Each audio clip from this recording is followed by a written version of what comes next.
track. منو لنگ کفش کنم و یه راه میرم بالا آزادی و میرسم به منم و موجودی بی موجودم. اگه با سرنوشتم نجنگیدم بی وجودم. کدوم آدمه که نمیکنه اشتباهی؟ اگه با عواقبش نجنگیدم بی وجودم. ما که عمریه کشیدیم از دنیا تینم روش، به در بسته خوردیم ما که هر بار اینم روش. آخه در سای تو واسه یه فصل دیگه است، به حق بده هر بار ندم گوش. منو لنگ کفش کهنم و یه راه دور، منم و فرار خودم پی یه حال خوب. زدم به دل دونه دونه این خیابونا، هر کی واسه درد خودش دنبال یه چاره بود. راه منم شده گریز از این اجتماع، واسه تا نمونده بود فرصت یه اشتباه. میرم بالا آزادی و میرسم به انقلاب، واسه رسیدن یه روز خوب هنو چشم برام.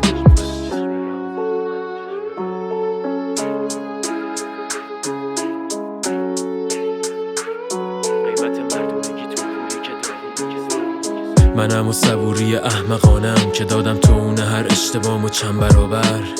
خیلی جا زدم از همه چیم، چون خواستم جلو هیچ هدیه وقت کم نیارم. پشت عشق و نفرت مرزه به این باریکی، منم اون بچه بودم که ترسید از تاریکی. کلی سوخت دادم که حالا بلدم حقمو بگیرم، جلوت قد علم کنم مهم نی باشی کی. کسی نمیدونه چجوری حال روانم، اینم شد هزینه موندن پا قول و قرارم. زدن زیر میزتونم نبود توی مرامم، وایسادم پای همه چی با این که هیچی ندارم. واسه فرار از این مهلک راهی نیست، هر چقدر تلاش کنی بازم میگن کافی نیست. بعضیا خودشونم نمیدونن چی میخوان، قیمت مردونگیتون پولی که داری نیست. نجابت نکن با هر کی میکنه قضاوتت، جماعت سکوتتو میذاره پا حماقتت. کی میدونه قدرش و قربون صداقتت، دل نبن به هر کی میشد ادعای رفاقتش.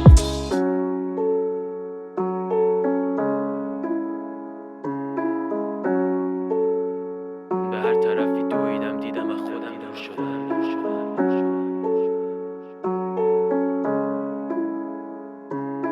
دلم هنوز خیلی یاد